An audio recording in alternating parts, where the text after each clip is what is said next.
right. Let's go ahead and get started. There are 73 questions on this test. There is also a paper with fill-ins, which you can probably guess what the fill-ins are going to be since this is the cardiac patient. So that will be extra. And then, of course, the case study goes along with that. So pretty straightforward. I think these 73 questions might be worth like 80 points because a couple of the questions are more than 1 point. So depending on your answer, I guess. All right, so questions about the test itself.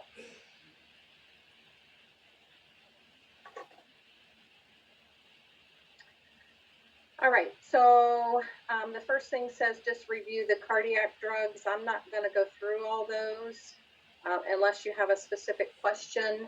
I think they're pretty self-explanatory, or go back through your farm notes if you have a question about something in particular. Then it says learn the abnormal EKG strips along with what's going on in the heart to cause the issue. So you can go back through and look at those. We're only the ones we did in class will be the only ones up for grabs. So go back through your notes from class and make sure that you know those particular strips. So first degree, second degree, third degree, heart block, PVCs, PACs, bradycardia, tachycardia, VFib, TAC, what else? AFib. So just the standard ones that we did in class are the only ones that you have to worry about. All right, ABGs will also be on this test. We've heard that a couple of times. So if you feel like you don't know those, you should go look over those again. I would also, when I'm looking over the abnormal EKG strips, like for instance, you're looking at AFib. Kind of the things that I talked about a little bit in class, like for instance, AFib is the atriums are quivering. Because of that, you're going to have a turbulent blood flow. So anybody on AFib should be on what? Anticoagulants. Correct. So we're trying to prevent a blood clot because that's what AFib's going to do. It's going to make turbulence in the blood flow. So kind of look over those types of things that I said in class about each of those conditions. If there's anything specific, I mean, AFib is so common that that is something that you should just know off the top of your head because you're going to see lots of patients, elderly patients with AFib. All right, before we get then into the diagnostic test, one other thing I want to say is know the electrical system. So know that it starts with the pacemaker, the SA node, know that the AV node has that critical delay, know that then from the AV node it goes to the bundle of His, the right and left bundle branches, the Purkinje fibers.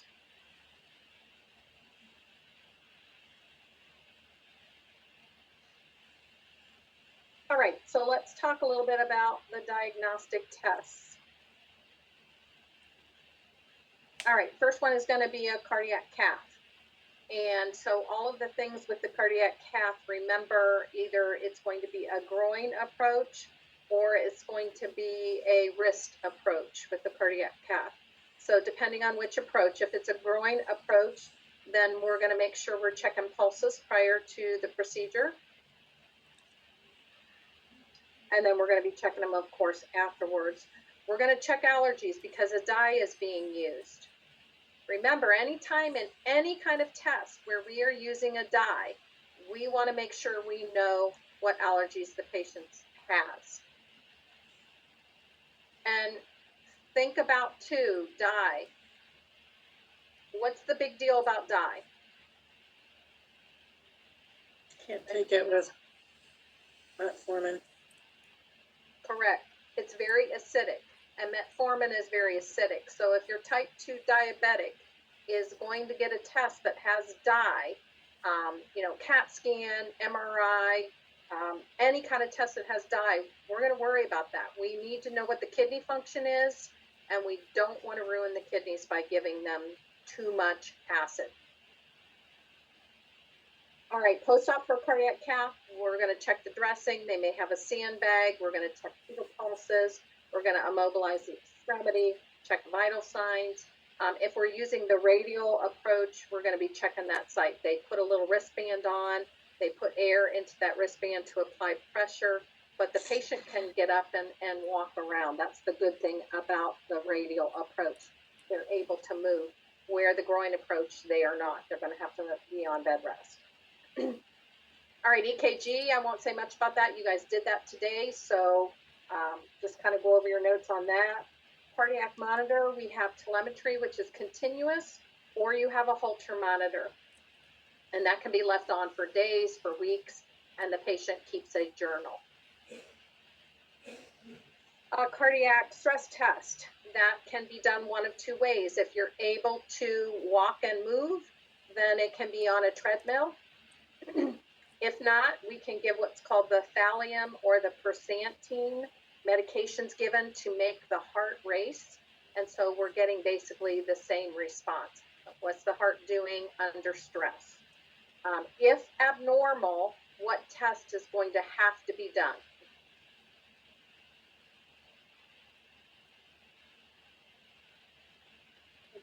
Cardiac catheterization. Correct. Cardiac catheterization. Yep. Also remember with stress tests, there's no smoking, there's no eating or drinking 4 hours prior. Another test is an echocardiogram. That's just an ultrasound of the heart. We're looking at the size of the heart, the structure, the thickness of the septum, like between the ventricles or between the atrium. We're looking at valves. So it's a non-invasive test, but it gives us a lot of important information. And then last is going to be the TEE, the one where we numb the throat and we put a camera down the esophagus and look upward toward the heart. They give a sedative. It's basically an NG with a camera on the end of it. No eating or drinking prior to the test, 6 hours prior. And then post-test, we want to make sure that gag reflex returns before we eat or drink. Patient lies on their left side.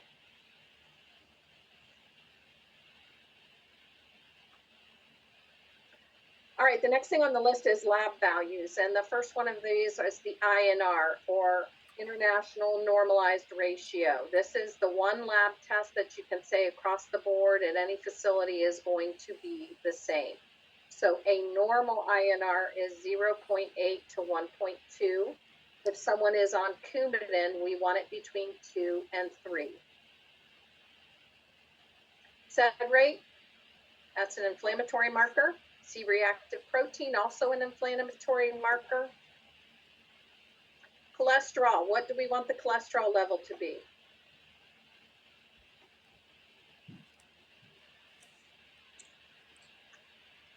Less than 200. Less than 200, yes. HDL, is that the good cholesterol or the bad? Good. The good. And we want it greater than 60. LDL is the bad cholesterol, and we want that less than 100. Make sure you're looking over the cholesterol medications, especially the statins, which is a very common one that we give to lower cholesterol. Big signs and symptoms, though, with statins. If you ever talk to someone who's taken a statin, one of the major complaints and reasons why they quit taking it is muscle pain, and this is severe muscle pain. They can have liver dysfunction, some other signs and symptoms, but the majority of people that go to their doctor and say, I just can't take this anymore, it's due to muscle pain. CPK is an enzyme found in muscle. We often draw this if we fear that someone is having a heart attack, but the trouble with the CPK is it's damage to muscle anywhere in the body. So if I am looking at a post-op patient and they just had surgery, this elevated CPK, I'm going to expect it, even if they have no heart issue, because I cut through muscle to get to the surgical site. So we can expect that to be elevated. So it's not a great reference point for a heart attack. The one that is good is what lab value? Troponin? Troponin, yes. That shows muscle damage to the heart.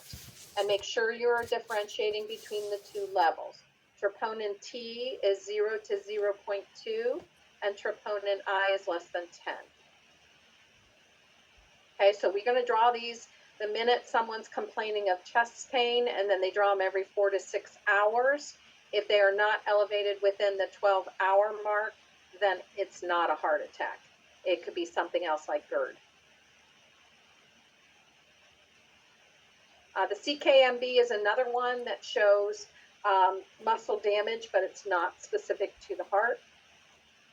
And then the last one is going to be the BNP. That's an important one. This is showing us that it's secreted by the ventricles of your heart, and it's showing us when they are distended due to fluid overload. So this is going to be high in congestive heart failure. Greater than 400 is considered high for a BNP.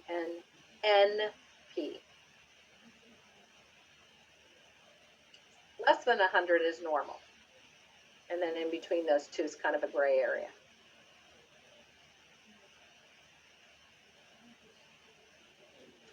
All right, the next thing on your list, it says go over the handout head to toe cardiac clues. I don't think I need to go over it. Just make sure you are reading through it so you see things like clubbed fingers and the different clues that lead you towards a cardiac issue.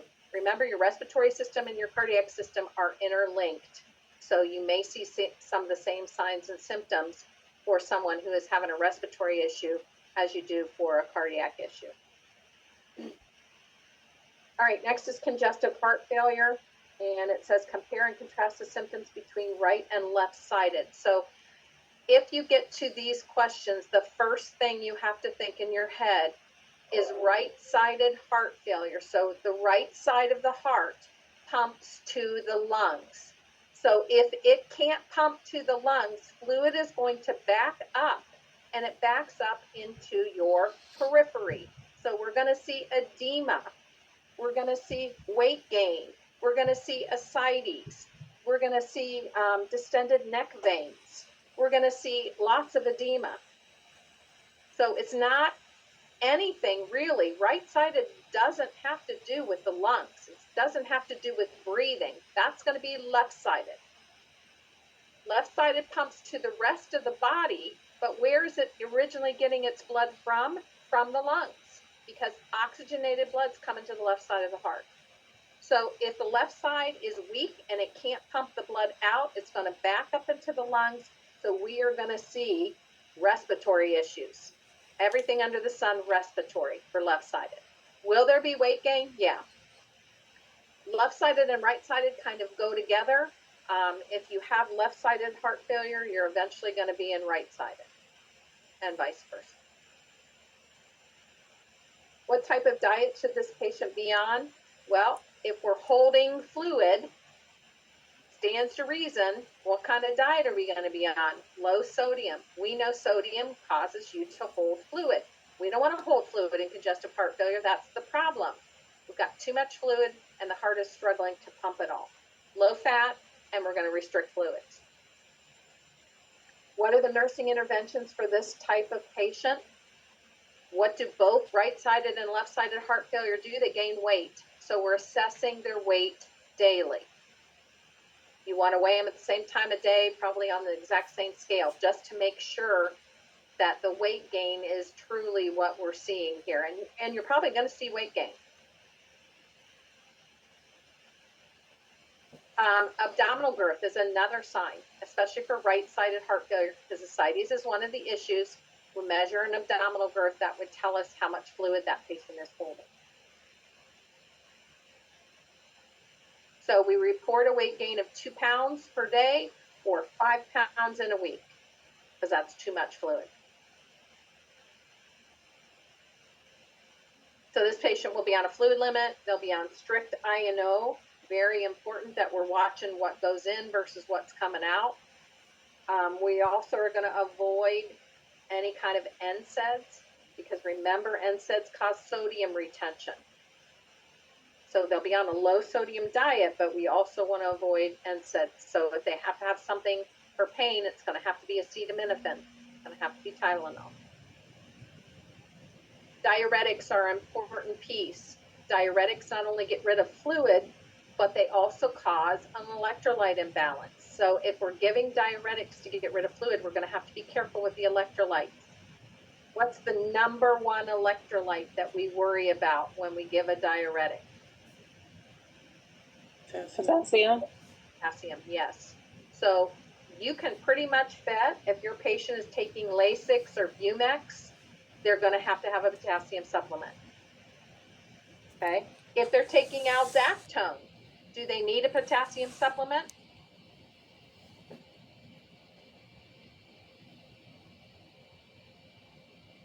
I see Paul shaking his head no. No, it's a potassium sparing. Okay. So sometimes physicians will switch to that if the potassium level is super low and we can't keep it under control with medication. They may switch to that particular diuretic because it's potassium sparing. Okay. Otherwise, we're going to watch for hypotension because we're getting rid of the fluid and we could be dropping the blood pressure. We're going to watch or pay attention to the electrolytes, and we're going to give potassium supplements because we're losing that. All right, another medication we can give for our CHF patients are vasodilators, which help increase oxygen to the heart, should help increase cardiac output. And a vasodilator, a good example of that is going to be nitroglycerin. Isorbid is another one. Those are both vasodilators. So what happens when you vasodilate blood vessels? What signs and symptoms are you going to see? Headache. Headache. What else? Lower blood pressure. Low blood pressure. What else? Dizziness. Could be because of that low blood pressure, you could very well be dizzy. But one of the other things you're going to see is a flushed face. Okay, because you're vasodilating those blood vessels that causes the face to turn red. All right, digoxin is another common medication given for congestive heart failure. It increases the strength of the heart's contractibility. Remember, you can't give it with a heart rate less than 60. And then any signs of dig toxicity, like ringing of the ears or tinnitus, any kind of visual disturbances, we'd have to pay attention to that and maybe take the patient off of digoxin if that was the case.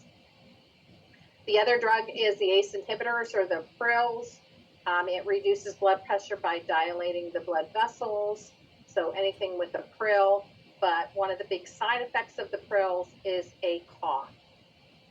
Just a cough that occurs quite often, quite annoying to your patient. And then last is going to be Entresto. That's a fairly new drug out for our heart failure patients. It decreases sodium. It helps prevent fluid from building up, and it reduces vasoconstriction.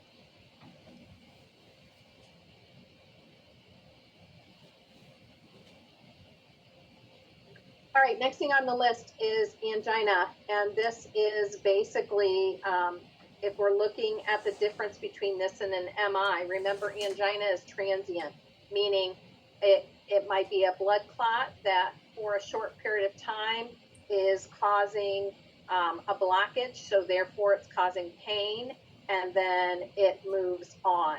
Or it could be a narrowing of a vessel, but it's transient.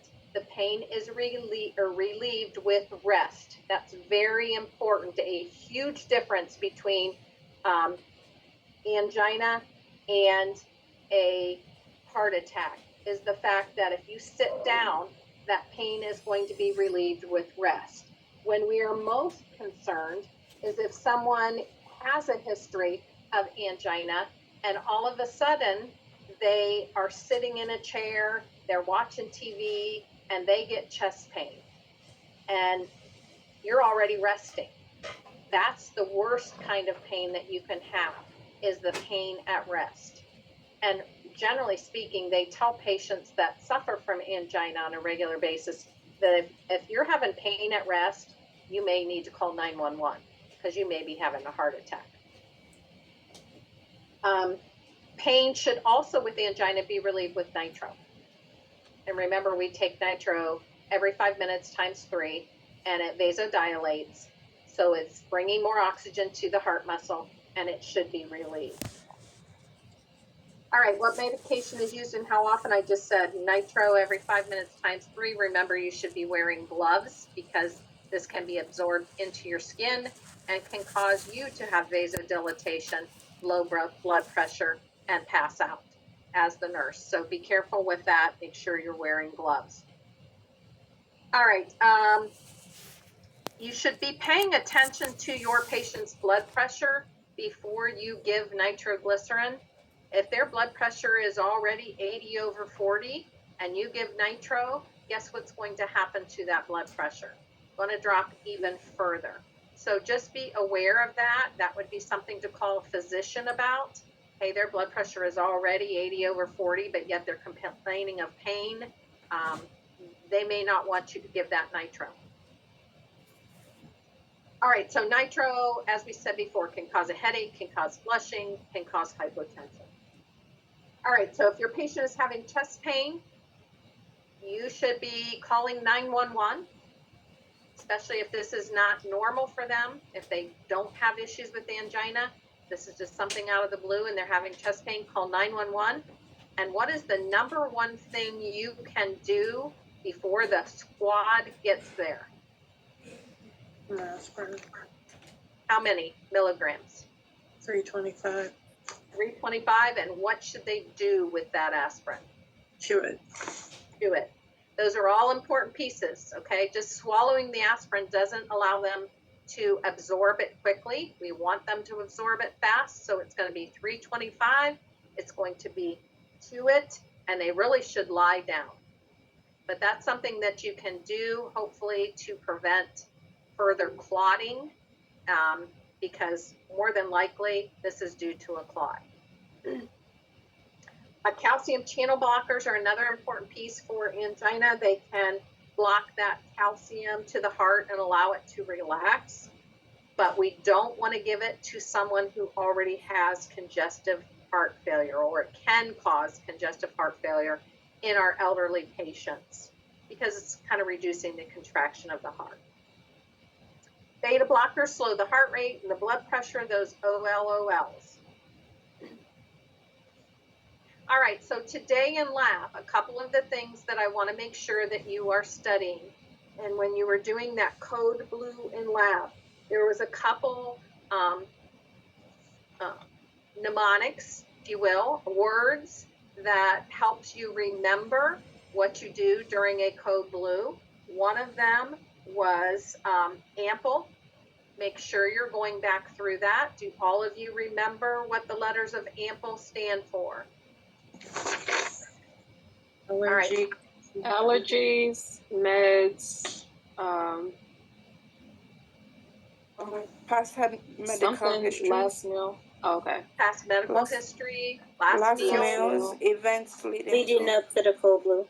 Correct. So make sure you're remembering that, because that's how you give report to the physician or the team leader. Also make sure you understand who are the 6 primary people that should be in on that code blue. So that's going to be your team leader, the person who's ventilating, the person who's compressing, the person who's doing the AED, the person who's recording or timing, and the person who's giving meds. Those are the important individuals who will each be given a duty, if you will, during the code to fulfill. So make sure you remember those also. All right, and then another couple of things just during a code that you should remember are there are drugs that will be given during a code, and the first one's going to be epinephrine, and that basically it increases the cardiac output, it increases or elevates or bronchodilates your respiratory tract so you can take in more oxygen. So that's an important drug. Amiodarone, another important drug. You may have heard of that today. It's an antidysrhythmic. So somebody who is in cardiac arrest because they have a very bad rhythm, like maybe VFib or VTAC, we can give amiodarone, and hopefully it will decrease the amount and the severity of ventricular dysrhythmias, because that's its job. It's an antidysrhythmic. And then dopamine is a third one. And dopamine should increase your blood pressure and increase your cardiac output. I think all three of these drugs are listed on a handout about that's online on your Blackboard that talks about Code Blue and some of the drugs that we give. So my notes.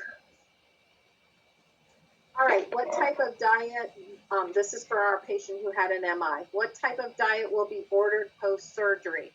So this should be low sodium, low fat, low cholesterol, trying to bring in all of the things that this patient needs to avoid. Low sodium because we don't want the excess fluid, low cholesterol because often that's what's causing the issue is the cholesterol itself, and then low saturated fats, trying to reduce the triglycerides. What are the signs and symptoms? What's the difference between male and females with these signs and symptoms? So we know it's left-sided chest pain. It radiates to the jaw and down the arm. The patient can get very diaphoretic. They can get, they have chest tightness, often described as somebody sitting on their chest. They become short of breath. They become an ashen or a gray color. They are not, this chest pain is not relieved by rest or by nitroglycerin. That's the other big piece where angina is. This is not. Females present, often they will present differently. They will present with things like dyspnea and fatigue. They have other weird presentations. So females, we have to, honestly, sometimes it's not as easy. And I hate to say it's easy, but it's easy when you have these exact signs and symptoms. We know right away what the problem is. Females, maybe not so much. What tests will be ordered, both diagnostic and blood? Well, troponin. We talked about how that's very specific to an MI. It's going to be done on admission and then repeated every 4 to 6 hours up to that 12-hour mark. Then they may do a stress test, and then that might lead to a cardiac cath. What teaching instructions are given to a patient post-MI? Think restrictions, so things like no straining to have a bowel movement, no rectal intercourse. We want to make sure maybe that we encourage them to take a stool softener so they aren't straining. A couple other things I want to add in here. What CABG, which is the surgery that we have, the open heart surgery, coronary artery bypass surgery.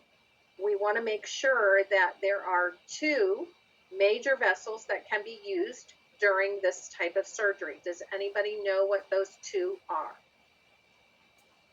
Well, the mammary and Yes. the other is the strana.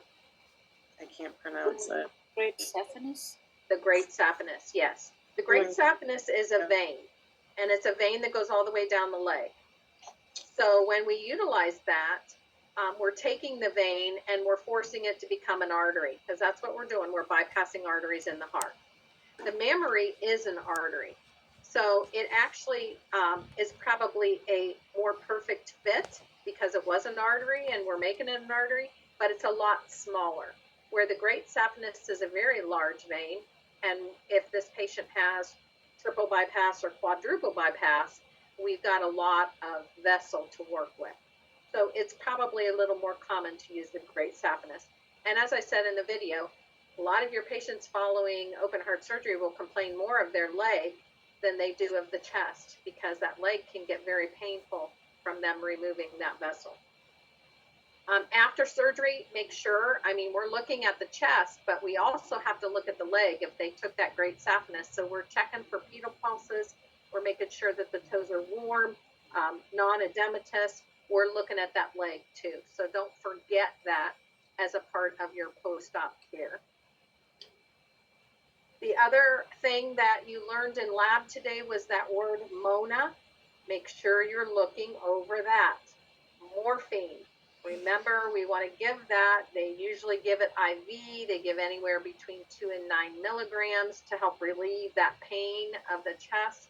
But we also know that a narcotic can lower your respiratory rate. So we have to make sure we're checking respirations when we give that particular drug. Oxygen, the O in MONA is oxygen 2 to 4 liters. Then we have N, which stands for nitroglycerin, 1 tablet every 5 minutes times 3. Sublingual, and we know that produces vasodilatation. And then last is going to be that aspirin, 325 milligrams. Have the patient chew it. Not 81. 81 is not enough. If you only have 81 milligrams, then you're going to give 4 of them. Okay? And we're going to make them chew it. All right, the other things that you should be thinking about in your patient that had a MI is the fact they're probably going to have a heparin drip. And the lab level associated with a heparin drip is what? 1.5 times the baseline level. What's the lab again? So it was 1.5 to 2.5 times the normal level. Yeah, but what's the actual lab they're drawing? PTT. PTT. How can you remember that easily? If you do 2 T's and you cross them in the middle, it looks like an H, heparin, PTT, an H in the PTT. Okay? So what's the antidote for a heparin drip? So the Protein sulfate. Protamine sulfate, yes. Remember, I talked about the fact I've never given protamine sulfate in my career because heparin dissipates from the system very quickly. It has a short half-life. So I can just shut off the pump and it's going to go away out of the system. On the other hand is Coumadin. Remember, Coumadin is the oral medication that the patient will go home on. We have monitored the PT INR with this. It takes longer to get in the system, so you may be taking a dose of Coumadin and also be on a heparin drip at the same time. Antidote, vitamin K. So we have to be careful how much vitamin K our patient is taking in, which is going to be like dark green leafy vegetables, while they're on Coumadin. Because if they're taking too much vitamin K, it's basically knocking out the Coumadin altogether. We want the INR to be between 2 and 3 when you are taking Coumadin. And really, any one of these, be careful taking extra aspirin because aspirin's doing kind of the same thing. So by taking aspirin, we're just potentiating the effects of these other drugs. We're making it so this patient doesn't clot at all, and that's not good. All right, so before we go any farther, there's just another thing I want to throw in here, and that is pacemakers. So let's talk just a little bit about them. So if I am a patient that has a pacemaker and the pacemaker is malfunctioning, what would I see? Shortness of breath. Yes. What else? Dizziness. Dizziness, most definitely. Because what is it going to do? If my pacemaker's not working, what's my heart rate going to do? drop. Yeah, it's going to drop big time. I'm going to have bradycardia. So because I have such a slow heart rate, if the pacemaker's not working, and remember the reason for the pacemaker is because I had bradycardia, I had a heart block. So maybe my heart rate was only 30, and when I got this pacemaker, so if it quits working, then I'm going to have bradycardia, which in turn is going to make me very dizzy, very short of breath, and probably have chest pain. Okay, when I have a pacemaker inserted, I'm going to have a sterile dressing placed over the site. I'm going to be on bed rest for the first 24 hours. I'm going to have my arm in a sling for about 6 weeks. I'm not going to be allowed to reach or pull, no lifting, because I'm wanting this to heal, not only heal at the site itself, but the leads coming from the pacemaker go into the heart. They're either going into the atrium and the ventricle or just the ventricles, and we don't want those leads to pull out. If I reach and I yank like this, I could very well yank those leads right out of the heart. And we want them to embed in the tissue because that's how they're stimulating or encouraging that heart to actually fire or contract. So that's why we're taking this 6 weeks with an arm and a sling, and we're making sure that they have time to grow into the wall of either the ventricle or the atrium, depending on what type of pacemaker we have implanted. All right, the next thing on the list is rheumatic heart disease. This is caused by strep that was not treated properly. Rheumatic fever leads to rheumatic heart disease. What valve is likely to be damaged from this? It's going to be the mitral valve. Make sure you know which side of the heart the mitral valve is on. Mitral valve insufficiency, it's basically a leaky valve. What are the signs and symptoms? Well, the most important sign or symptom of that leaky valve is going to be angina. They're going to have chest pain.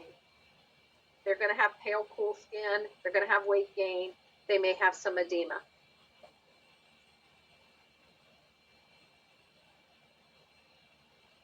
Next is endocarditis, pericarditis, myocarditis.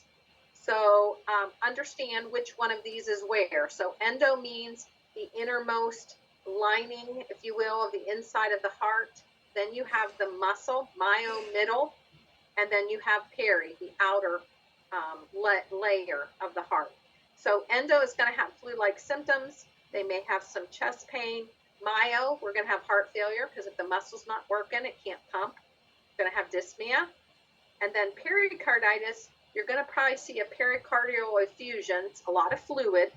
You're going to see fever and chills. You're going to see pain, chest pain. Then you may have a dry cough, a low-grade fever, shortness of breath. What is the treatment for each of these? Well, really for all of them, we're probably going to be on bed rest. For endocarditis, you'll have IV antibiotics, and you'll have that for myocarditis and for pericarditis. So those are all the similar things. But let's look at the differences. Endocarditis, the number one thing, other than the stuff I already said, bed rest, IV antibiotics, is going to be anticoagulants. Because once again, with endocarditis, if it's inflamed and it's the innermost layer, what is it touching? It's touching blood. And as blood goes over this inflamed, rough area, it's going to be turbulent. And guess what it's going to produce? Blood clots. So with endocarditis, we want our patient to be on anticoagulants. Myocarditis is going to be the bed rest, the antibiotics, anti-inflammatories, oxygen. And then pericarditis, the big thing there might be we might need that pericardial window or the tap to get rid of some of the fluid. If there's excess fluid, the heart is going to struggle to beat. What can be the causes of these? Endocarditis can be caused by an infection, like a tattoo, a dirty needle, heart valve replacement that then cause this infection in the inner layer of the heart. Myo is usually because we have endocarditis or we have peri. And then pericarditis is usually a bacteria, a virus, or a fungus.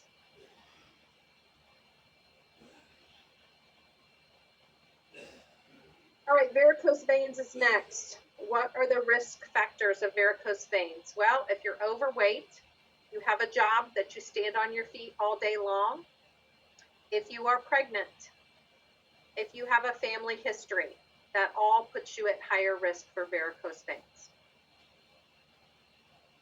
What are the treatments? It's going to be sclerotherapy, stripping, ligation, TED hose.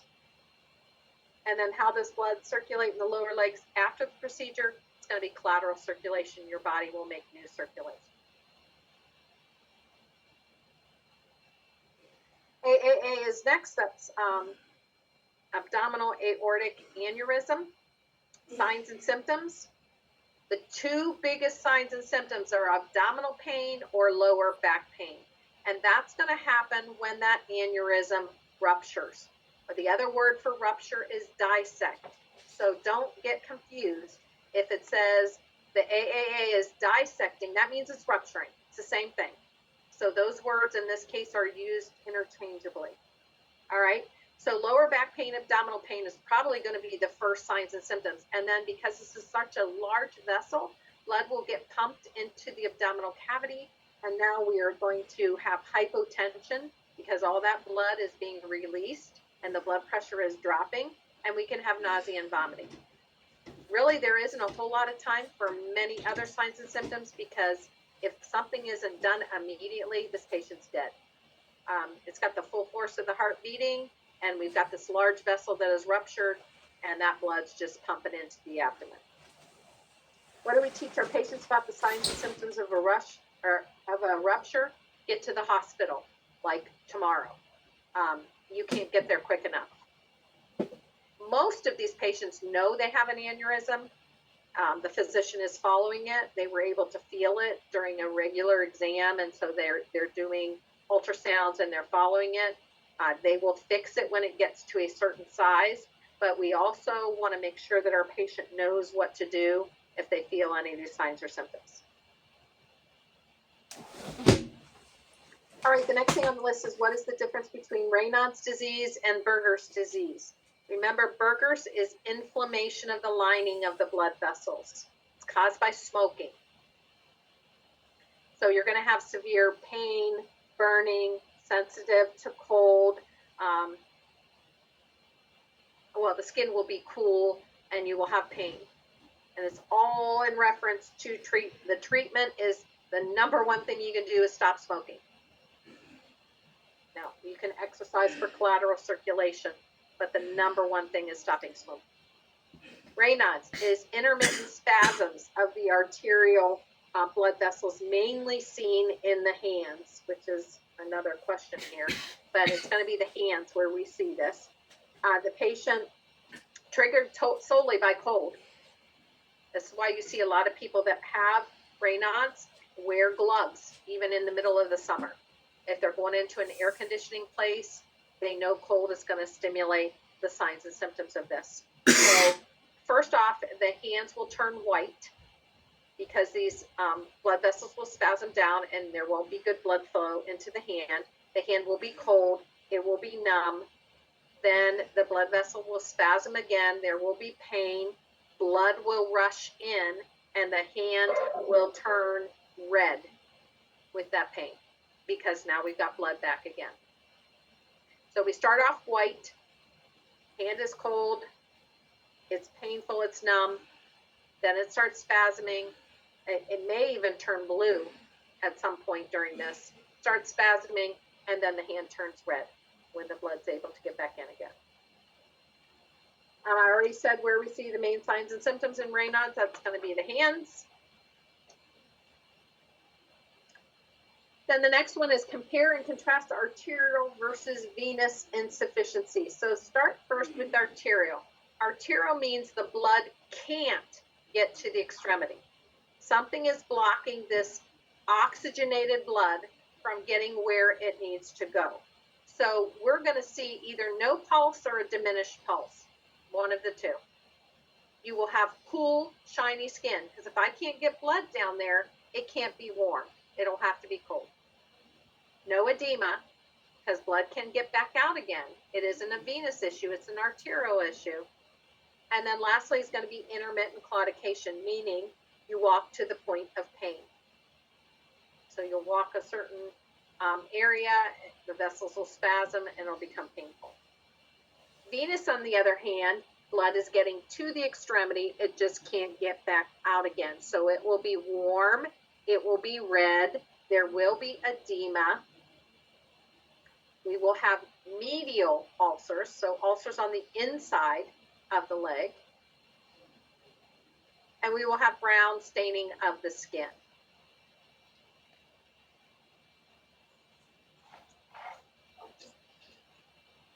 Okay, so let's just throw in one more thing here before we move on to hypertension, and that is a thrombophlebitis. And you've heard of that term before. You've heard of it in IV therapy. And the only reason I'm bringing this up is because It has a lot to do with the fact that often if you get a blood clot in the leg, it can then travel and can travel, for instance, and become a PE. And that is a very serious thing that we talked about in the respiratory section. A lot of thrombophlebitis has to do often with venous stasis. Okay, so if you have a venous issue, and or for instance you're just sitting around a lot and you're not getting up and moving, one of the big things that allows blood to get out of an extremity is the fact that you are up and walking and the muscles are squeezing the veins, bringing that blood back to the heart. Venous system does not have the full force or the full force of the pumping from the heart itself like your arterial system does. It's pretty far from that pumping action. So we need muscles to help. So it's very important to prevent a thrombophlebitis is to get up and move. If you have a job where you're very sedentary, which you guys aren't going to have a job where you're very sedentary, you're going to be up walking a lot. But if you have one where you're very sedentary, you possibly could suffer from venous stasis, and that could be an issue. Your age, over the age of 60, puts you at higher risk for a thrombophlebitis because of the fact that we have, maybe not as much activity, maybe muscle strength is not as good. If you smoke, that vasoconstricts blood vessels, which in turn could cause a thrombophlebitis. If you are overweight, if you have AFib, if you're on birth control, all of those things put you at higher risk. If you have a family history or a personal history of getting blood clots, of course that puts you at higher risk. If you're immobile after surgery, that's one of the things that we're very concerned with post-op patients is the fact that they could develop a blood clot in the leg.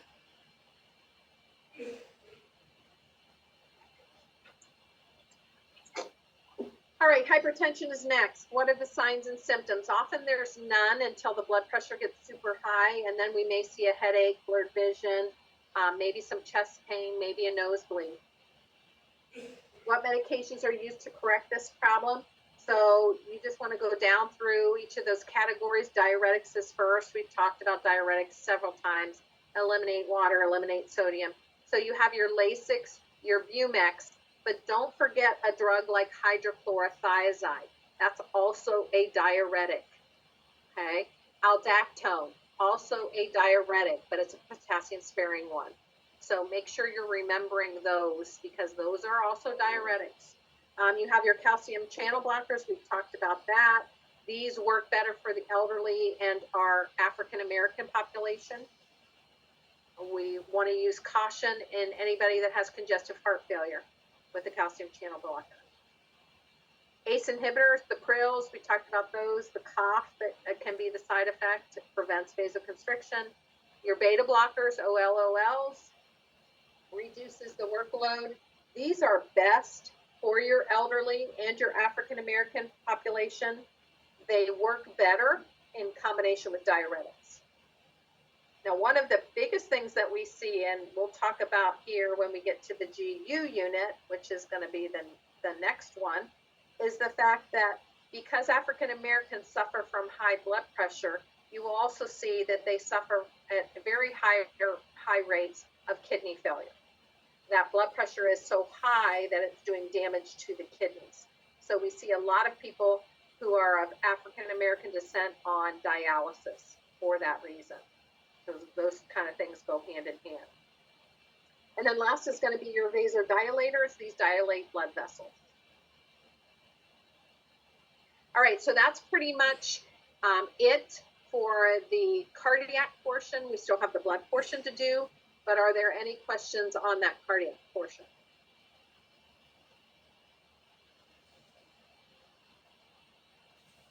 All right, let's move on. So the blood section. I know I probably said this in the lecture, but I want to kind of reiterate it again. The best way to learn this is to make sure you understand what each of the blood types do. So platelets are all about clotting your blood. So if you have high levels of platelets, it's going to increase your clotting. If you have low levels of platelets, you're not going to clot enough. It's going to increase your bleeding. White blood cells have everything to do with infection. So if I have high levels of white blood cells, that means I probably have an infection somewhere in the body, or maybe I even have cancer. If I have low levels, that means I don't have an immune system. I have no immune response, and that can be just as scary, because the common cold now, to me, without an immune system, can be deadly. Red blood cells, high levels cause the blood to be thick because red blood cells carry oxygen, and they're also a huge percentage of your formed blood cells in your blood. The majority of that is red blood cells. They make up the majority. Low levels are anemia. One other thing that I want to make sure that you have went over is blood types.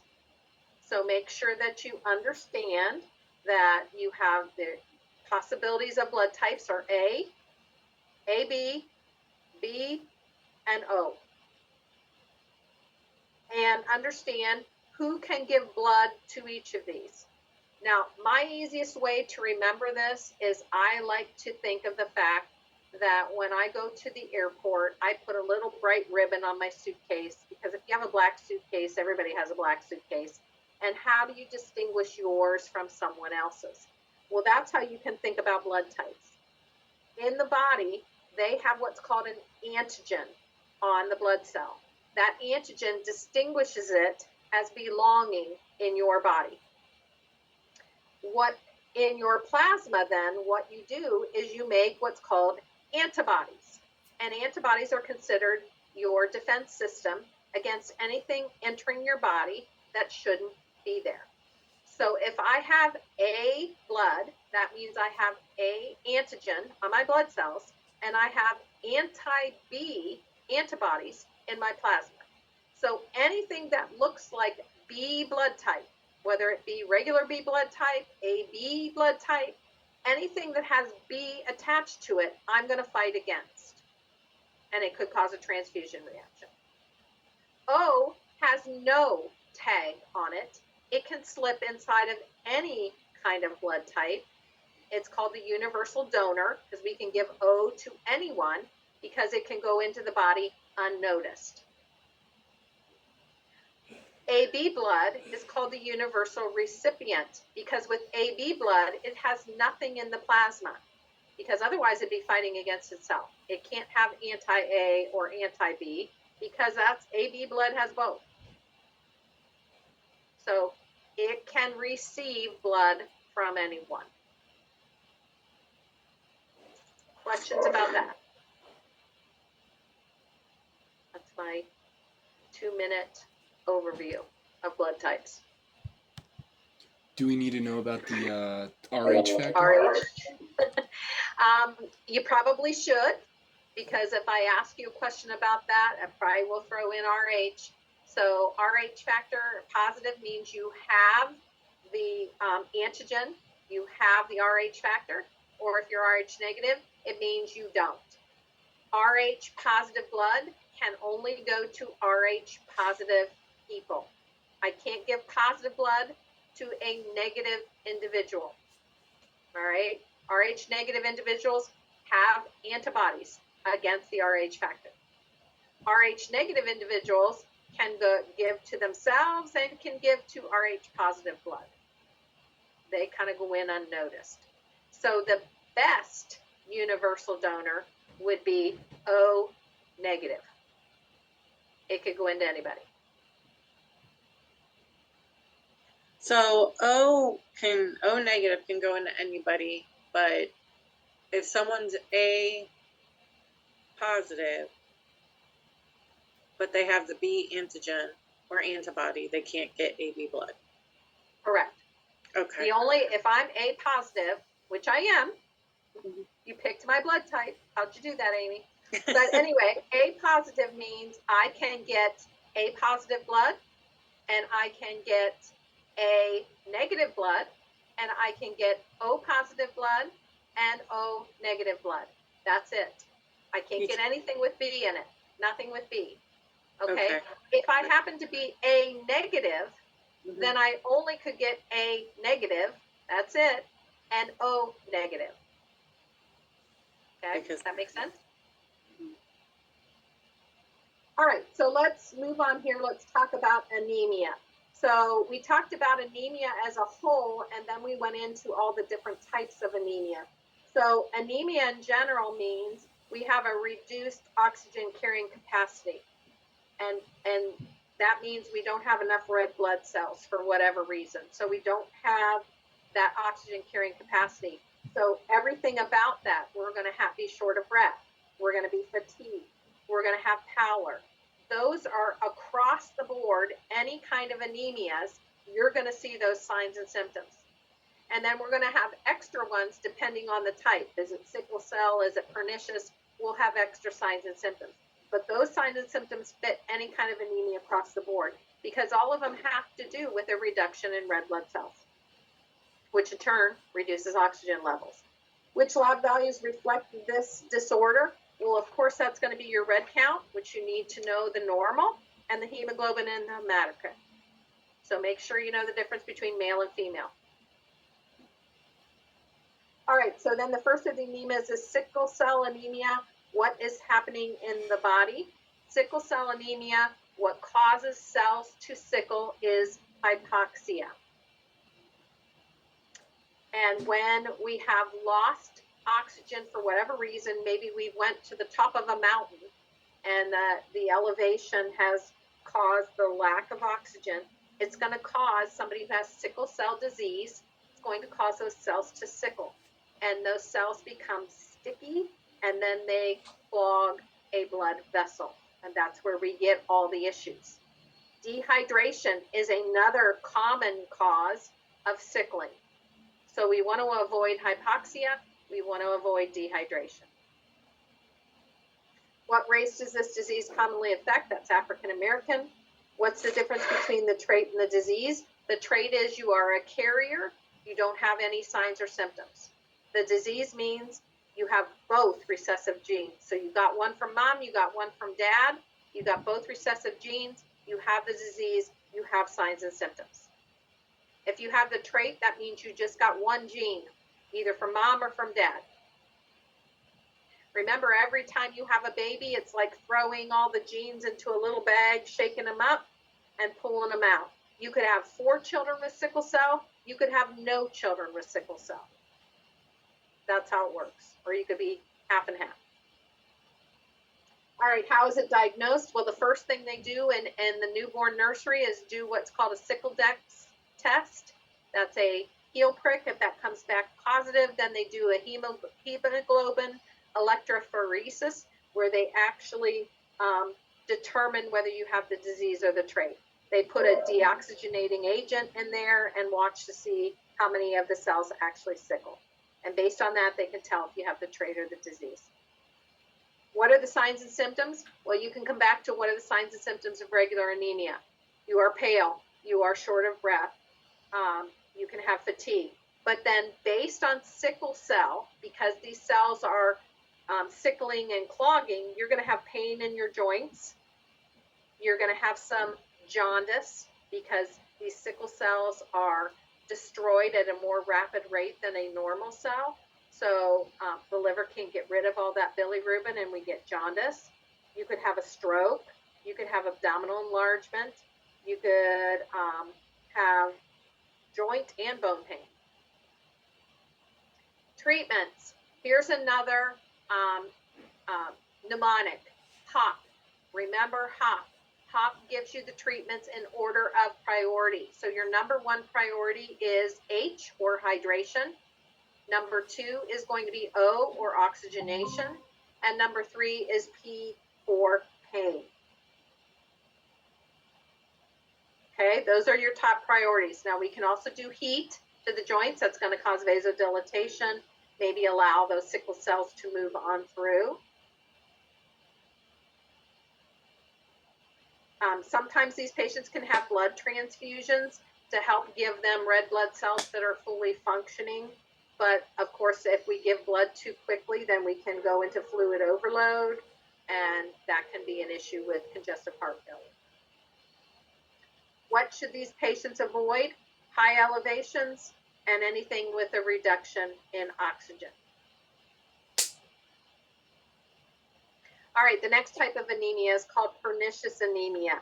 What's causing this type? Well, this is a lack of intrinsic factor. Intrinsic factor is produced by the lining of your stomach, and intrinsic factor gives us the ability to absorb vitamin B12.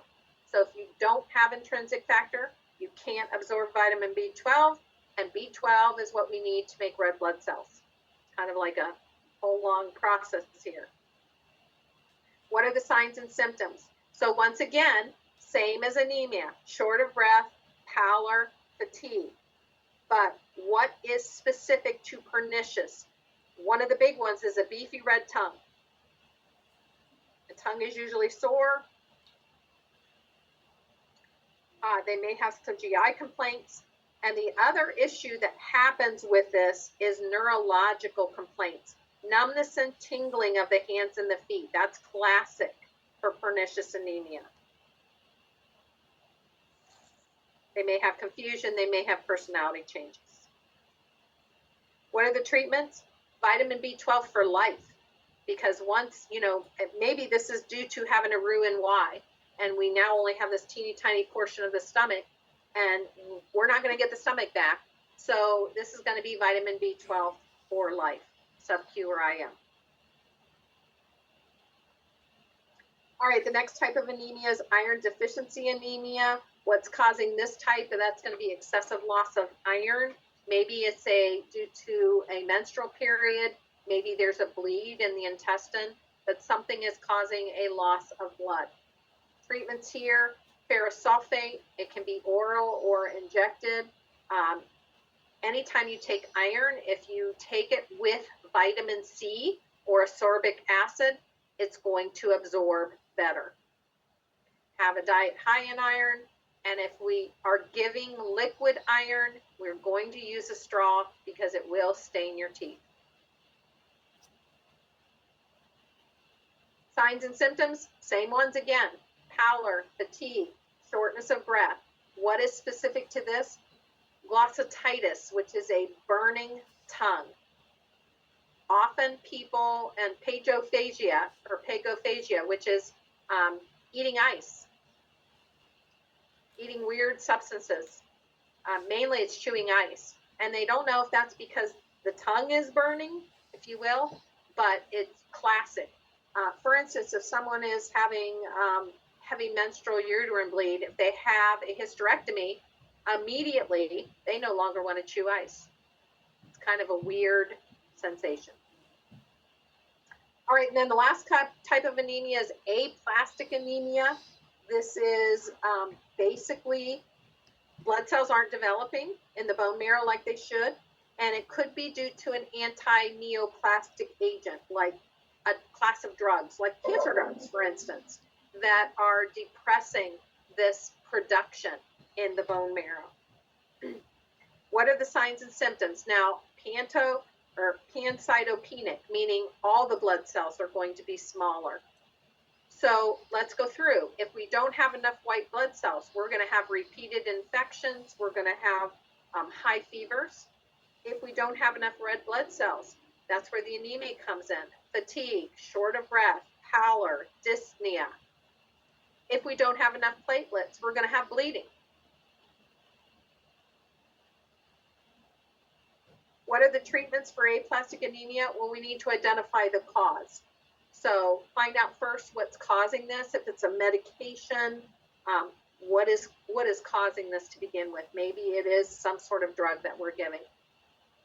We can do blood transfusions. We could do stem cell transplant, protect from bleeding. We're going to isolate this patient, do reverse isolation because they have no white count. They have no army to fight anything.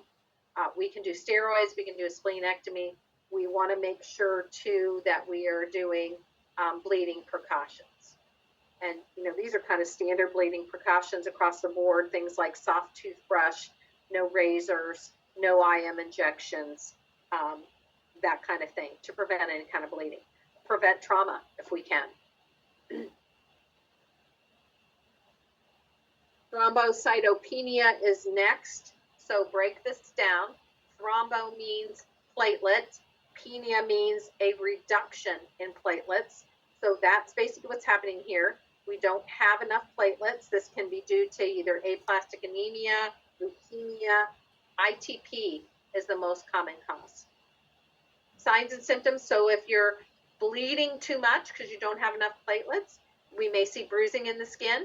We may see petechiae. We may see bleeding, excessive nosebleeds. What are the nursing interventions and which is the most important? Well, probably the most important is going to be bleeding precautions, the things we just talked about earlier. We can do corticosteroids, we can do a splenectomy, they can do platelet transfusions, they can do plasmapheresis. Remember, often if this is due to maybe like ITP, plasmapheresis is taking the antibodies out of the plasma, replacing it with fluid, and so then your body is not attacking itself.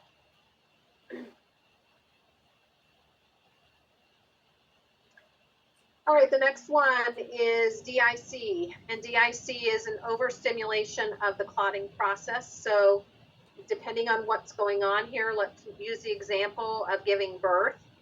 So it gets stimulated through the giving birth, and the body releases all of its clotting factors first.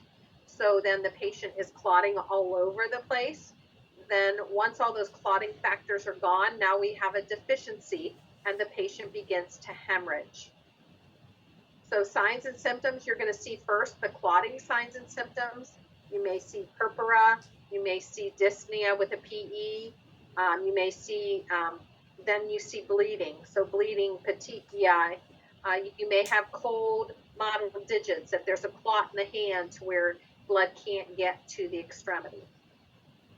So what's happening in the body? Clots first, then hemorrhage. And what are the treatments? Treat the cause. So depending on what's going on. This could be from a snake bite. There's lots of different causes of DIC. We can give fresh frozen plasma. We can monitor their CBC. We do not give aspirin, and we're going to protect them from bleeding.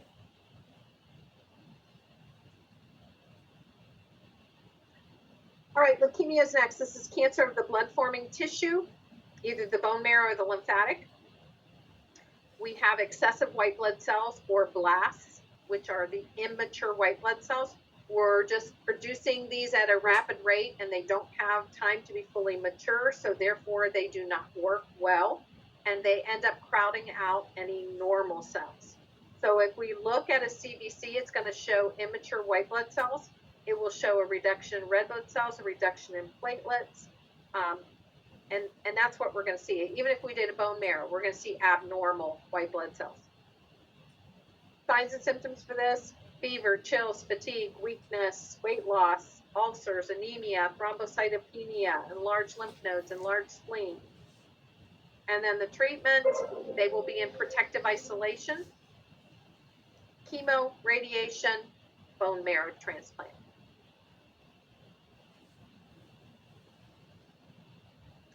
Non-Hodgkin's lymphoma, this is a cancer of the lymphoid tissue. Signs and symptoms: painless cervical lymph nodes, fever, susceptible to infections, night sweats, weight loss, fatigue, pruritus. How can we relieve some of the signs and symptoms? Well, for itching or pruritus, we know Aveeno baths, tepid baths, some medications. And what's the difference between this and Hodgkin's? We know that Reed-Steinberg cells are shown in Hodgkin's. Really, other than that, we're treating it the same. The signs and symptoms are the same. Multiple myeloma is next, and this is cancer of the plasma cells, which is a type of white blood cell found in the bone marrow. They become cancerous and they multiply. Once again, here's another acronym or mnemonic, if you will: CRAB. Make sure you know the word CRAB, and you need to know what each of those letters mean. So C, you can't just write C, calcium. You'd have to write C, calcium is increased. R stands for renal failure, A is anemia, and B is bone pain, which is we're demineralizing the bone, so it's going to lead to fractures and bone pain. Treatments, we're going to ambulate, which will help build back some bone and slow down the loss of bone. We're going to avoid injury. We're going to prevent infections. IV fluid will help delete the excess calcium. We can give narcotics for pain, corticosteroids, Fosamax, radiation, and chemo.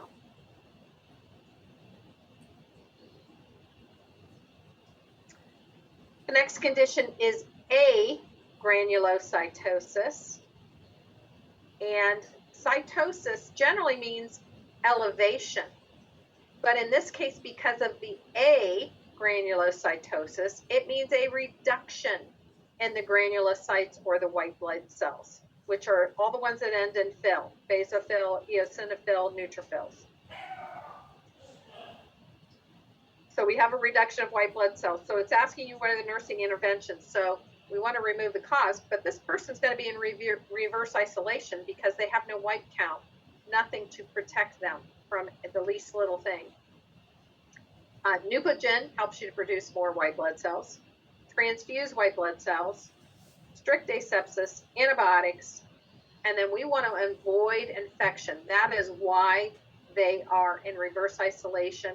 That's why we're doing strict asepsis. We don't want to bring anything into this patient. They won't be able to fight it.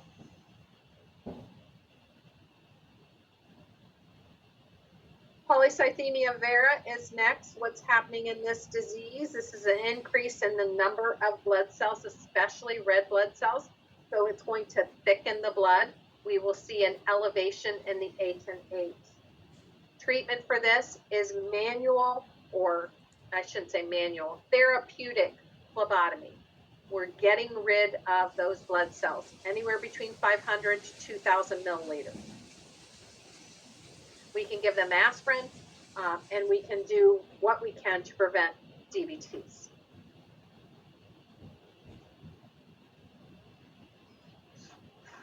And then the last condition here is going to be lymphedema.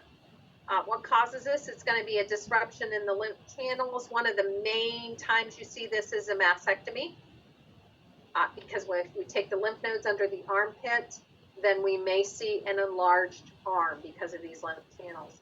Signs and symptoms, they're going to complain of tightness. Maybe their rings, their watch, it all feels too tight. They may have pain, restricted range of motion, hardening of the skin. They can also, because they've got this fluid, this lymph fluid, they're highly susceptible to skin infections. So if they get a little tiny cut, that can end up being a huge infection. So lymphedema itself is not an infection, but it can lead to one because of that lymph fluid. So you're not going to see a fever because of lymphedema, but you may see a fever if they get a skin infection in relation to the lymphedema. What are the treatments? One of the big ones is manual lymph drainage. And what do we mean by that? That means massaging the hand all the way up the arm and then putting some sort of Jobe stocking or even a pneumatic compression device to keep the fluid out. Elevate the arm, do light exercise. That all helps to keep some of that fluid out and avoid any kind of constrictive clothing.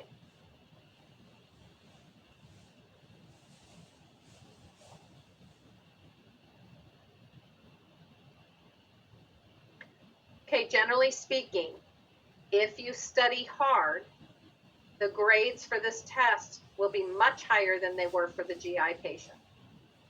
So I'm not saying that so you don't study. I'm saying that to encourage you to study even harder yet, because you can come out with a higher score that in the long run is only going to help your cumulative grade.